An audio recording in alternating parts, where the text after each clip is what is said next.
You're standing in line for coffee. You glance over at the person next to you. They're not looking at the menu, not checking the time. They're staring, completely transfixed at their phone. On the screen, a crudely animated head emerges from a toilet bowl and belts out a garbled, repetitive song. They watch it twice. They swipe. The next video is an AI-generated character just repeating the phrase, "Tung tung tung tung sahur." It's bizarre. It's utterly meaningless. And on the surface, it feels like a harmless, deeply stupid joke from the weirdest corners of the internet. We dismiss it as content for kids or just dumb fun. But then, later that day, you see the news. You see a political rally, the sea of identical red hats, the slogans repeated with absolute certainty. You see pundits on TV screaming at each other, living in what seem to be completely separate realities. We instinctively treat these two worlds, the singing toilet and the political spectacle, as totally unrelated. One is just noise. The other is the real world. But what if they're not separate? What if that relentless stream of meaningless noise isn't just a distraction? What if it's training? What if it's acting like a solvent, slowly dissolving our ability to tell the difference between a symbol and the real thing? What if that's the point? That is the core paradox we are diving into today. It's this really unsettling connection we're going to unpack. Exactly. We're tracking the pathway from, consuming all this seemingly trivial, fragmented digital content, what I call the digital noise, and tracing its direct link to, cognitive erosion, the weakening of critical thought. And ultimately, measurable increases in political polarization. It's quite a journey. It really is. So for this deep dive, what kind of material are we working with? Our deep dive today is built on quite a stack of sources, actually. We're combining neurocognitive studies looking at digital addiction, analyses of how algorithms are designed to shape content. Sure. Political communication research, specifically zeroing in on short-form video, like TikToks and Shorts, and also studies looking at generative AI and its role in creating these simulations of reality. Right. So we're starting small, really digging into the mental toll, the individual brain, right, and then scaling that right up to the societal impact. Let's start with the effect everyone seems to be talking about lately. It sounds almost like a joke, but it's actually being treated as a serious social diagnosis. Brain rot. Exactly. And it's fascinating that the term brain rot became the Oxford Word of the Year for 2024. That really signals its entry into the public lexicon, even though it started very colloquially online. So what does it actually mean beyond the catchy name? Well, it describes this cognitive decline and mental exhaustion that seems to result specifically from over-consuming material that's seen as trivial, unchallenging, high speed. Especially the kind of content you find endlessly scrolling online. So it's like intellectual deterioration driven by just too much digital junk food. That's a good way to put it. Digital overload, yeah. And the symptoms aren't just, feeling a bit fuzzy. They include things like poor concentration, a chronic sense of mental cloudiness, and this is critical documented anxiety when people are actually forced to be away from their phones or devices. Like a withdrawal symptom. It really resembles withdrawal. They're experiencing withdrawal from this specific, almost manufactured mental environment they've become accustomed to. Okay, so if brain rot describes the state of our minds, fragmented, exhausted, we need a term for the stuff we're engaging with, right? This fragmented, manufactured reality itself. Yes. And that seems to lead us straight into this philosophical framework of hyperreality and simulacra. This feels like the crucial bridge connecting that personal cognitive decline to how political fiction maybe gets manufactured on a societal level. We absolutely must cross that bridge. We're moving from the neurobiology, the effect on the brain, to the nature of the content being consumed. And for that, we turn to Jean Baudrillard. His framework is incredibly relevant here. Remind us how that works again. Well, Baudrillard described how representations of reality kind of evolve. They start as maybe a reflection of reality, then they become a distortion of it, and then finally they can become a pure simulation. That's the key part, a copy that's completely detached from any original thing it was supposed to represent. Yeah, like a copy of a copy of a copy, yeah, until the original is just gone. Or never even existed in the first place for that particular image. Yeah. The digital world, especially with AI now, is accelerating this condition he called hyperreality. It's a state where the simulations, the signs, the images, all that digital noise, they start to feel more immediate, more influential, and often, frankly, more real than actual, complex, messy reality. And the mind that's already dealing with this brain rot. Exactly. That mind, already compromised, already trained for distraction, is kind of primed to accept this simulated reality because, honestly, it demands less mental effort. It's easier. So the mission for this deep dive is clear then. We're examining how our brains are being sort of trained to prefer this fragmentation and how that preference is then, well, monetized and exploited by this hyper-real algorithmic content. Which then results in the kind of toxicity and division we're seeing play out, especially politically. Right. Let's get into the neurobiology first. How does this rewiring actually happen? Okay, let's start with the fundamental shift in our environment. This digital noise isn't just an occasional distraction anymore. It's like an immersive environment we live in. What's the scale of exposure we're actually talking about here? The numbers are pretty staggering, actually. Across developed countries, the average young adult is spending somewhere between 6.5 and 10 hours a day looking at screens. 10 hours. That's more than a standard workday. It is. And if you drill down into specific groups, it gets even more concerning. We looked at research showing college students, for instance, reporting an average of 7 hours per day using their mobile devices just for entertainment. Purely entertainment. 7 hours just for fun. That doesn't even count using it for studying or email or actual work. Correct. This is 7 hours of pure consumption. Think about that. A full workday equivalent, dedicated mostly to engaging with rapidly moving, fragmented, often quite trivial material. Wow. And what's fueling that engine? What keeps us glued for 7 hours? It's got to be the dopamine system, right? Acting like an addiction loop. It's absolutely the dopamine dysregulation loop. This is a known mechanism in addiction studies.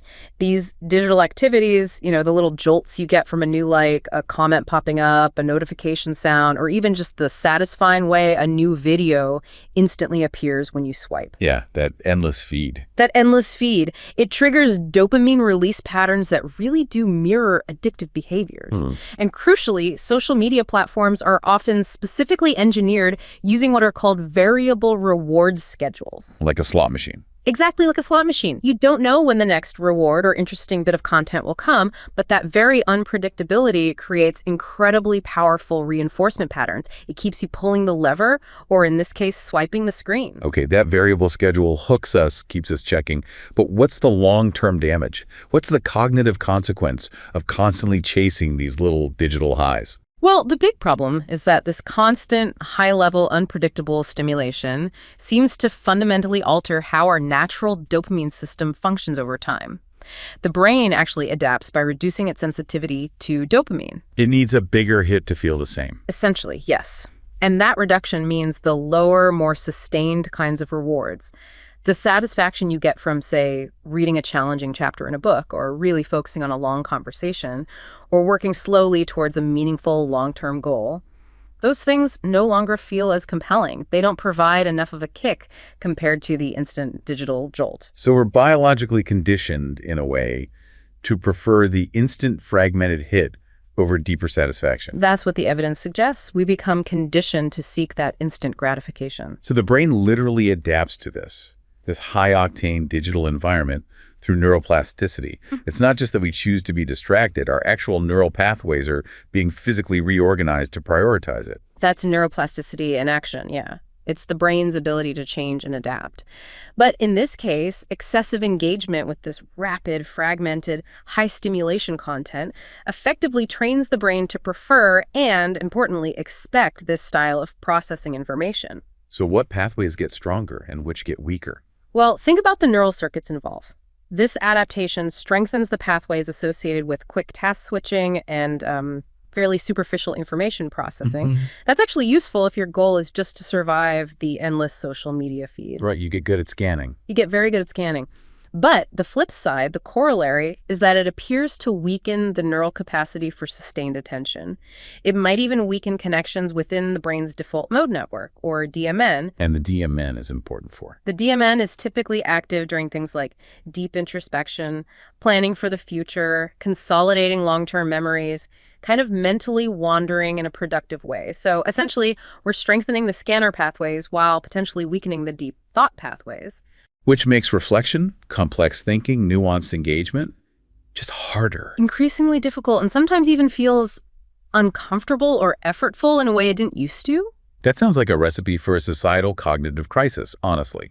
Especially when you think about vulnerable populations like kids whose brains are still developing these critical systems. Precisely. Children and adolescents are definitely identified as being at particularly high risk. Why? Because the prefrontal cortex, that's the part of the brain responsible for impulse control, complex planning, understanding cause and effect, rational decision-making, doesn't fully mature until around age 25. 25. Yeah. So high exposure to this hyperstimulation during that really critical developmental window could establish a fundamentally detrimental baseline. Like their brains might come to expect this level of stimulation and reward as normal, potentially setting them up for a lifetime of fragmented attention and difficulty with deeper engagement. And the cost doesn't just stop when we hit 25, right? For working adults, the drain on productivity, on mental clarity, it must be enormous. I remember reading something about how long it takes to recover from an interruption. Oh, the cognitive load imposed by digital multitasking is just staggering. Research indicates that the average worker takes approximately 23 minutes to fully return to a state of deep focus after being interrupted or distracted by something like a digital notification or switching to check email. 23 minutes. From one notification. Not from one significant context switch, yeah. Right. So if you're fielding multiple notifications or interruptions an hour, you're essentially perpetually stuck in this state of shallow work, shallow recovery, and inefficiency. Yeah. You're maximizing effort, but minimizing meaningful output just because the brain is constantly having to reorient itself. That is, wow. I feel that almost daily. I used to think maybe I was just bad at focusing, but the science seems to suggest the tools themselves are actively sabotaging our focus. They certainly contribute significantly. And there's this almost sinister idea I came across too, the mere presence effect, even if the phone is off. Yes, this is one of the most compelling and frankly slightly depressing findings, the mere presence effect. Studies show that even when your smartphone is turned off, silenced, maybe even face down on the desk, completely unused, its mere physical presence, just being visible in your environment, it reduces your available cognitive capacity. Your attentional resources are subtly diverted because part of your brain is subconsciously monitoring it, anticipating potential engagement, thinking about the possibility of that reward loop activating. So even when it's dormant, the possibility of it is taxing our brain power. It's actively demanding a share of your mental energy, yeah. The sheer fact of its existence nearby acts as a cognitive tax. Unbelievable. So the device itself is making us less intelligent, less focused, even if we have the willpower not to actually pick it up. That's what the research points towards. The environment it creates is inherently demanding. Okay, so if the problem starts with the wiring, the neurobiological training for distraction, let's look at the active things we do that accelerate this decline. The consumption habits that turn fragmented attention into real cognitive fatigue. There are a couple of specific scrolling behaviors people talk about. Yes, the first one, and often the one that's most damaging emotionally, is doom scrolling. Right. Compulsively scrolling through bad news. Exactly. It's the compulsive, and often quite unintentional, scrolling through negative, distressing, or alarming news and content. We've all probably found ourselves trapped in that cycle, right? Unable to look away from escalating crises or just overwhelmingly bad news. Yeah, definitely. What's the precise cognitive and psychological cost of doing that, constantly seeking out negativity? Well, doom scrolling essentially places the user in a chronic state of hypervigilance, like being constantly on alert. Psychologically, this is linked to increased generalized anxiety, higher stress levels, and in some severe cases, even secondary traumatic stress, feeling traumatized by witnessing others' trauma. And cognitively. Cognitively, this constant engagement with threatening or negative content maximizes that extraneous cognitive load we talked about earlier. Your brain is constantly processing threat signals, emotional inputs.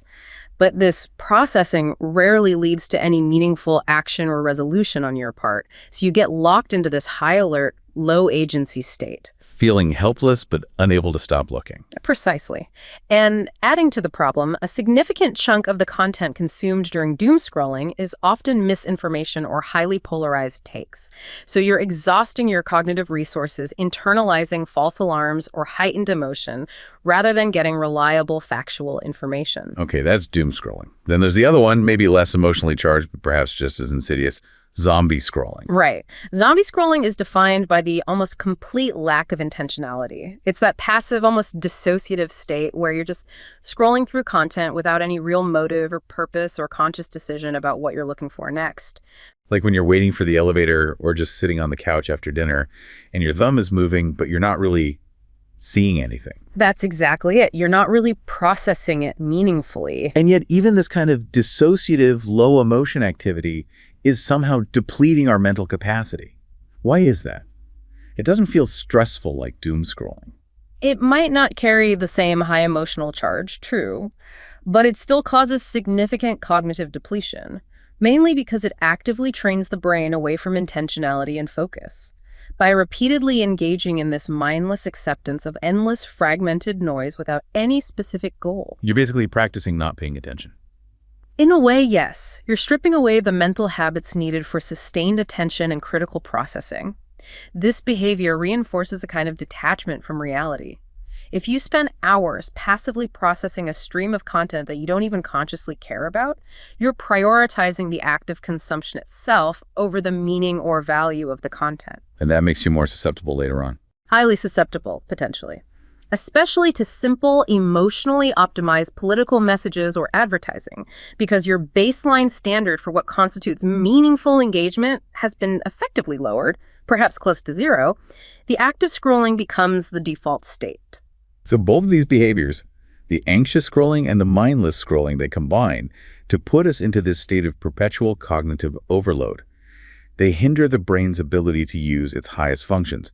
Let's talk specifically about those executive functions. Right. The overarching issue here is the sheer overwhelming volume of dispersed rapid-fire information.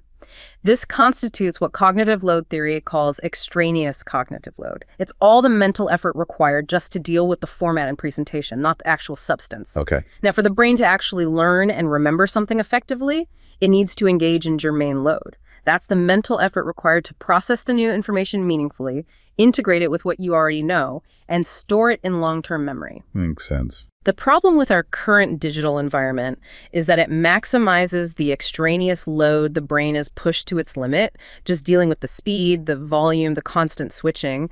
And this extraneous load directly leads to mental fatigue. And that fatigue blocks the good kind of load. Exactly. That fatigue actively hinders the brain's capacity for the germane load.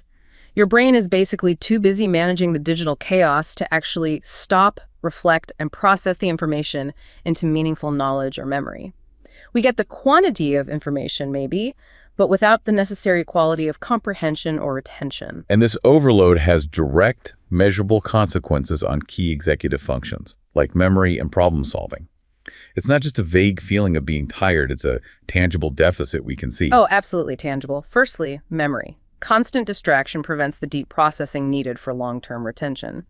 If your attention is always fractured, the information simply never gets encoded properly into memory in the first place. So you read something online, but it just vanishes. Pretty much. And studies have shown a strong correlation between high internet usage patterns, sometimes termed internet addiction, and measurable deficits in working memory. Working memory is crucial. It's like your mental workspace, what you use to hold and manipulate information in the short term to make sense of complex arguments or follow instructions. Okay, so memory suffers. What about problem solving? Problem-solving abilities also tend to suffer. This seems linked to increased impulsivity and a growing dependence on digital tools for quick answers. That instant gratification loop we discussed earlier encourages seeking quick, surface-level solutions rather than engaging in the deep analytical thinking required to tackle difficult, real-world problems. You just Google it instead of thinking it through. Right. And related to that, cognitive flexibility often decreases. That's the ability to adapt your thinking and problem-solving strategies when faced with new or unexpected challenges. If you're conditioned to expect an immediate digital assist or a simple, fast answer, your ability to persist and think flexibly about complex, ambiguous problems can atrophy. It's like a perfect negative feedback loop then. The fragmented content erodes our cognitive functions, making us better at processing superficial stuff quickly, but worse at deep, nuanced thought. That seems to be the dynamic. And this compromised mind, trained for speed and superficiality, is exactly what the new ways of content creators' generative AI systems seems perfectly designed to feed. That's where this gets really interesting and maybe a bit dystopian. Right, here's where the philosophy of someone like Baudrillard really smacks into the technology of today. We've got a brain that's been trained, unintentionally perhaps, for superficiality. And now generative AI, or GAI, is stepping in to provide the perfect hyper-optimized content to fill that superficial void. Let's go back to Baudrillard's framework for a second. Okay, so Baudrillard laid out the stages of the image. or the sign. And the final stage, the most extreme, is the pure simulacrum. That's the image or representation that bears absolutely no relation to any underlying reality whatsoever. It doesn't distort reality, it completely replaces it. It simulates itself. And GAI accelerates this. Massively accelerates it. Generative AI, trained on these enormous data sets of human-created text, images, videos, music, it learns the patterns. Then it generates new content autonomously based on probabilistic models. The crucial part is that this output is often completely detached from any specific original human experience or direct real-world reference. So it's not like an artist painting a landscape, even a distorted one. Right. Or a propagandist faking a photo. It's something else entirely. Exactly. It's not a distortion or a forgery in the traditional sense. It's a new construct that just looks real or feels familiar because it has perfectly mastered the statistical patterns of human creativity and communication found in its training data. It operates as what Baudrillard called an operative hyperreality. The simulation becomes the reality we operate in. Increasingly, yes. Especially because it's so perfectly optimized for the brain rot state the mind trained for fragmentation. This AI-generated content often demands engagement through novelty or emotional triggers while requiring very little depth or critical thought. It's easy calories for the cognitively fatigued brain. We can see this playing out already in commercial media, right? There are examples where this simulation falls flat and others where it seems weirdly successful, like that Coca-Cola Christmas ad. Right. Look at Coca-Cola's AI Christmas campaign from 2024. They used AI, presumably, to generate visuals that reimagined their classic 1995 holiday truck campaign. The goal was likely to speed up production, cut costs, maybe modernize the look. But didn't go over well.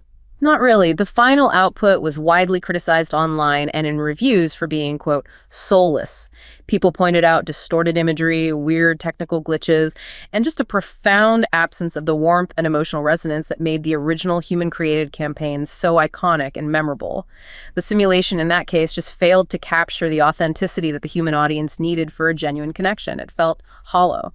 So GAI can mimic the form, maybe, but it often misses the underlying human sentiment or meaning. That seems to be a recurring issue, especially when aiming for emotional depth. But then, on the other hand, you have Nike's 2022 campaign, Never Done Evolving, featuring Serena Williams, that used simulation, hyperreality, to create a narrative that a lot of people found profoundly meaningful. How did that work? That campaign was actually lauded as a masterclass in using this technology for storytelling. Nike used advanced AI and machine learning to model Serena Williams' game at different points in her career. Then they simulated something like 130,000 virtual tennis matches between the 1999 version of Serena and her 2017 self. Match that never happened, obviously. Exactly. But the simulation created this incredibly compelling, visually striking narrative about her athletic evolution, her growth, her sustained dominance.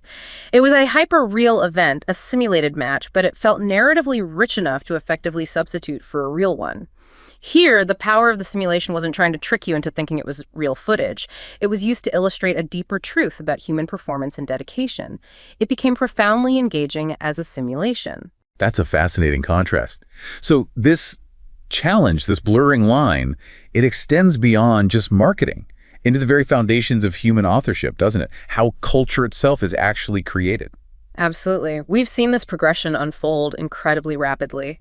Think back to 2016, that feels like ancient history now.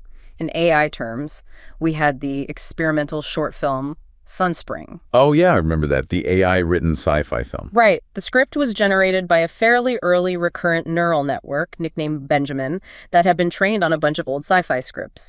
The dialogue was bizarre, surreal, often nonsensical, disjointed. It was clearly machinic creativity, an early experiment. Primitive, but pointed the way. Exactly. Yeah. Now, fast forward just 8 years to 2024, and we have something like The Last Screenwriter. This is pitched as a full feature-length film where the entire script was written by ChatGPT 4.0. Wow. And what's really fascinating and kind of meta is the film's actual premise. It's about a seasoned human screenwriter who confronts an AI that can suddenly write scripts that perfectly match his abilities, threatening his career and sense of self. So the film is about the thing that created it.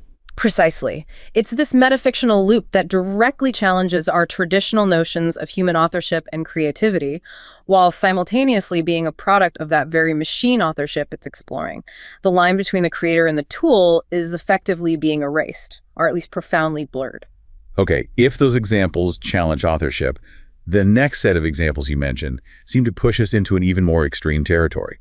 This idea of infinite self-replicating loops of content where maybe human intention just ceases to exist entirely. This is where we really see the pure simulacrum operating in real time, generating content almost for its own sake. Take the case of Nothing Forever. The AI Seinfeld show on Twitch. That's the one. An AI-generated, procedurally produced animated sitcom that deliberately mimics the style, rhythm, and even the look of Seinfeld. It streams continuously, 204/7, on Twitch. It exists as this bizarre, self-replicating loop of dialogue and scenarios, completely devoid of any overarching human authorial intention or narrative direction. It just keeps going.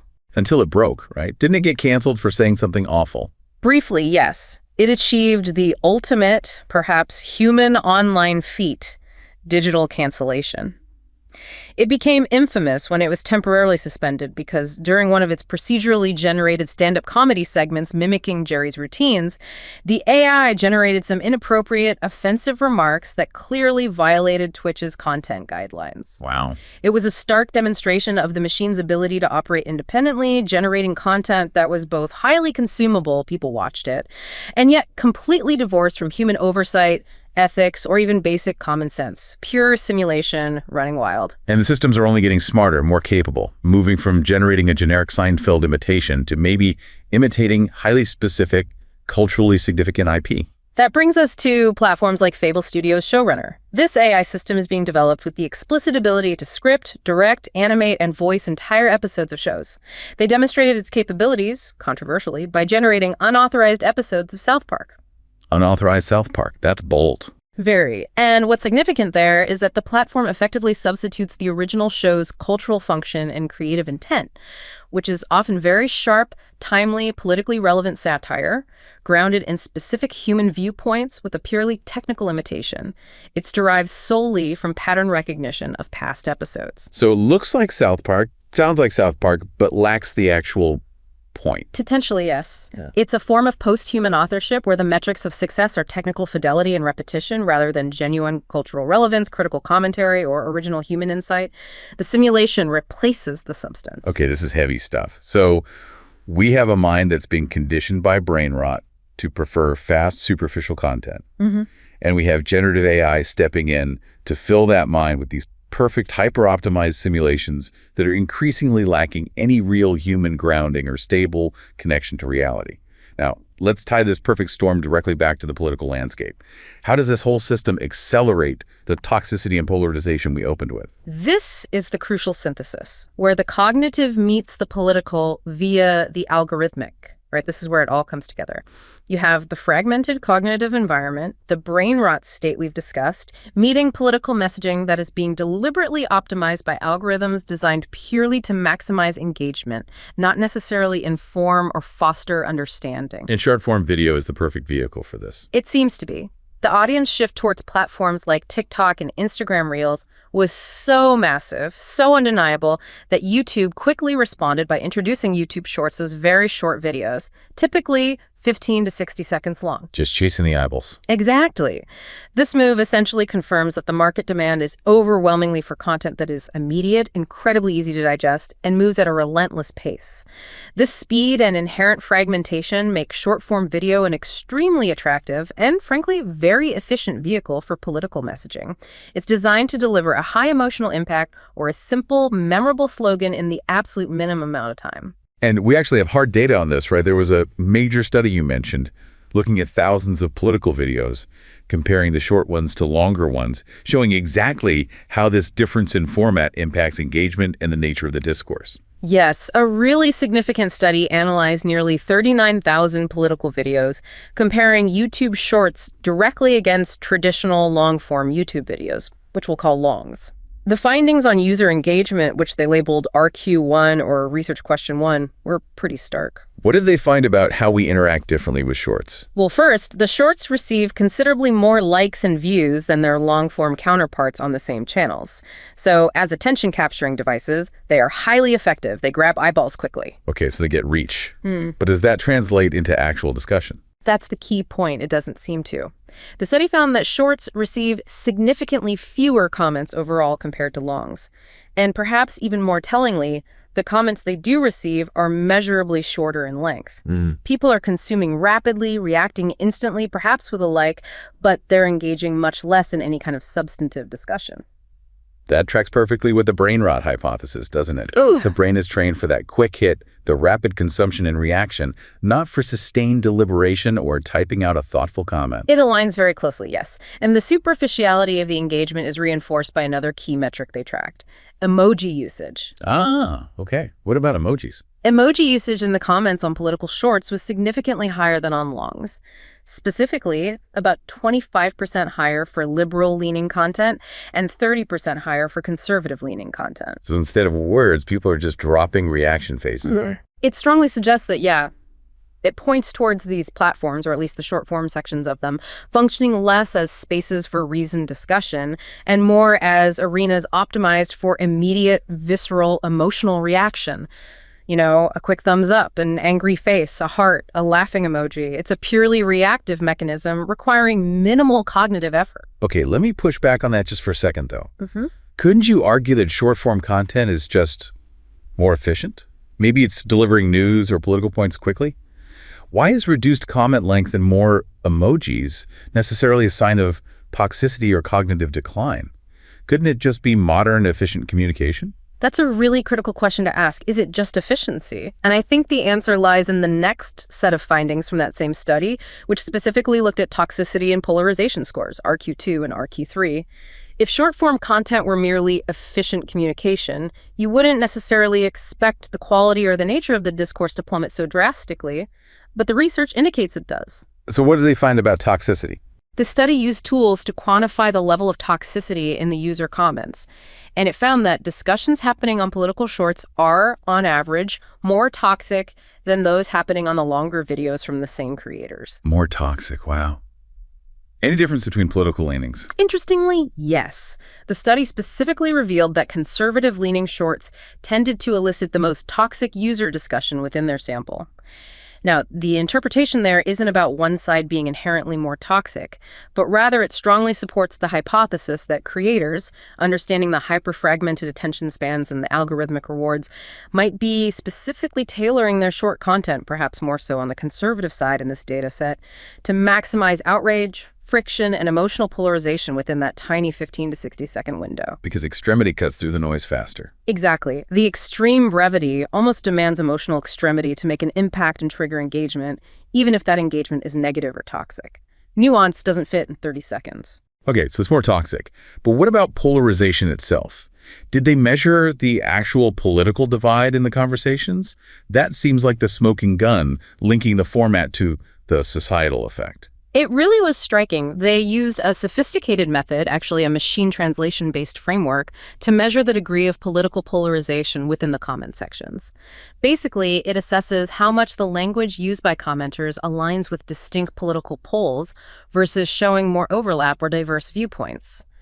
In their scoring system, a higher numerical score indicates less polarization, meaning more common ground or mixed discussion. Okay, so higher score, less polarized. What were the scores? The results were conclusive. User discussions on the long-form videos, longs, had an average polarization score of around 80.1%. This suggests a relatively diverse, or at least less rigidly fragmented, discussion space compared to the alternative. And shorts. By contrast, user discussions on the shorts had an average score of only 71.4%. Wow, that's a big drop. Nearly 9 points. It's a highly significant difference statistically and conceptually. It indicates that the user discussions happening around these short political videos are far more polarized than the discussions around longer videos, even when they're from the same creators talking about similar topics. So the format itself seems to be driving the division. The evidence strongly suggests that yes, the hyper-stimulating, fragmented nature of the content, designed perhaps to feed or exploit the brain rot condition, is simultaneously creating measurable, acute political fragmentation online. The content that might have started as seemingly meaningless noise, like that singing toilet, has become, through these mechanisms, an extremely effective agent of political division and toxicity. The mechanism is really becoming undeniable now, isn't it? This continuous cycle. Yeah. The meaningless digital noise erodes our cognitive capacity, trains us for speed over depth. Driving that preference for rapid emotional content. And then that compromised mind becomes highly susceptible to these short-form political messages that are algorithmically tuned to maximize toxicity and polarization. Precisely because they encourage that immediate emotional reaction over any kind of critical, reasoned engagement. It's like a closed system, feeding itself. Yeah. Mental decay fueling societal fragmentation. It certainly looks that way. A feedback loop between cognitive habits and the media environment. #, F strategies for cognitive resilience. Okay, if the problem operates on all these levels, from the individual neuron right up to the global algorithms driving platforms, then any solutions, any strategies for resilience have to operate on multiple levels too, right? This can't just be about telling people to, put down your phone and hoping for the best. Absolutely not. That's far too simplistic and, frankly, puts all the burden on the individual in an environment designed to undermine their efforts. Effective mitigation really requires action at the individual level, yes, but also within families, within education systems, and crucially, at the level of technology design and policy. Let's start with the individual. Beyond just vaguely deciding to use the phone less, what tangible habits are actually effective in counteracting this constant, high-speed cognitive drain we've been talking about? Well, firstly, implementing regular scheduled digital breaks needs to move from being a nice idea to being a strict discipline for many people. And alongside that, actively managing notifications. You really have to go into your settings and consciously decide which apps truly need the power to interrupt your attention at any moment, and which are just noise designed to pull you back into the loop. Turning off non-essential notifications, that's a big one. Huge. Secondly, practicing mindful consumption is crucial. This means actively pausing before clicking or scrolling and consciously asking yourself, what is the value I expect to get from this digital activity right now? Am I seeking quality input, genuine connection, necessary information? Or am I just reacting, seeking a quick hit of stimulation or trying to alleviate boredom? We have to consciously try to reverse the training that privileges that instant reaction over thoughtful interaction. Quality over quantity of clicks. Essentially, yes. Yeah. And thirdly, perhaps foundational to all of this, is establishing healthy sleep hygiene. This is absolutely non-negotiable for cognitive recovery and resilience. And that means specifically? Specifically, it means strictly avoiding screen use, especially stimulating content, for at least an hour, preferably more, right before bedtime. The blue light emitted by screens directly interferes with melatonin production, which is essential for sleep. But beyond the light, the high cognitive stimulation itself, the scrolling, the reacting, the processing of information, keeps the brain in an alert state, making it harder to wind down and enter the deep stages of sleep. And deep sleep is when the brain cleans house. Right, exactly. That's when crucial memory consolidation happens, and also when the brain clears out metabolic waste products that build up during waking hours. Chronically poor sleep, often exacerbated by pre-bed screen use, directly magnifies the effects of brain rot the next day. It's a vicious cycle. Okay, so those are things to stop doing or to manage better. What about things to start doing? What actively counterbalances the mental fragmentation? How do we rebuild those pathways for sustained attention that all the scrolling seems to weaken? The most direct antidote seems to be active, dedicated engagement in non-digital, preferably deep work style activities, things that require sustained, focused effort over time. Like what? Oh, it could be many things. Learning a musical instrument, engaging in long-form writing, reading complex books or articles without distraction, dedicated time for hobbies that require focus, like painting or intricate model building, even engaging in certain kinds of focused physical activity or spending time in nature away from devices. Volunteer work that requires sustained attention and empathy can also be powerful. So things that are inherently low stimulation compared to the digital world. Often, yes. Or at least the stimulation comes from the internal effort of focus, not from constant external pings. These activities require the brain to sustain attention, manage that germane cognitive load we talked about, and work through challenges without the crutch of instant digital interruption or gratification. They actively improve cognitive flexibility, attention control, and even foster computational thinking skills like breaking down complex problems, but by engaging the mind in a fundamentally different, deeper way. So you have to deliberately train the focus's pathways to counterbalance all the scanning training you've been getting. You almost have to match the intensity, yes. Be as intentional about cultivating focus as the digital environment is about cultivating distraction. Okay, that covers individual and behavioral changes. But we said this needs systemic solutions too. We have to address the system itself, right? What are the necessary systemic and policy approaches needed to maybe put the brakes on this algorithmic engine that seems to be driving both brain rot and polarization? Absolutely crucial. Systemically, one of the biggest needs is to drastically advance media literacy education, starting early. But it needs to go beyond just identifying fake news. It needs to include teaching critical thinking, specifically about how algorithms work, how they curate feeds, how they personalize content, how they optimize for engagement metrics, and how that shapes our perception of reality. So people understand why they're seeing what they're seeing. Exactly. The public needs to understand, fundamentally, that the content stream they are viewing is not a neutral window into the world, but a highly constructed model, optimized specifically for their engagement, often for commercial profit, and increasingly with potentially significant political and ideological consequences due to that optimization process. And what about the platforms themselves, the tech companies? Well, there's a growing call for technology designers and the companies they work for to be held more accountable. There needs to be a shift towards implementing ethical design standards that genuinely prioritize and respect user cognitive well-being, rather than operating solely on the primary directive of maximizing engagement time and clicks at literally any psychological or societal cost. That's the current business model for many, and it's proving to be deeply problematic. Easier said than done, maybe, given the profit motive. Of course. Which is why policy and regulation likely need to play a role. What kind of regulation? Well, a starting point is increasing transparency around algorithmic content curation. It's incredibly opaque right now. If we, as users and researchers and policymakers, cannot see the basic weights, incentives, and goals built into these incredibly influential algorithms, we cannot possibly assess the true level of manipulation, bias, or polarization being inadvertently or even deliberately engineered. We need to see under the hood. We need some view under the hood, yes. Yeah.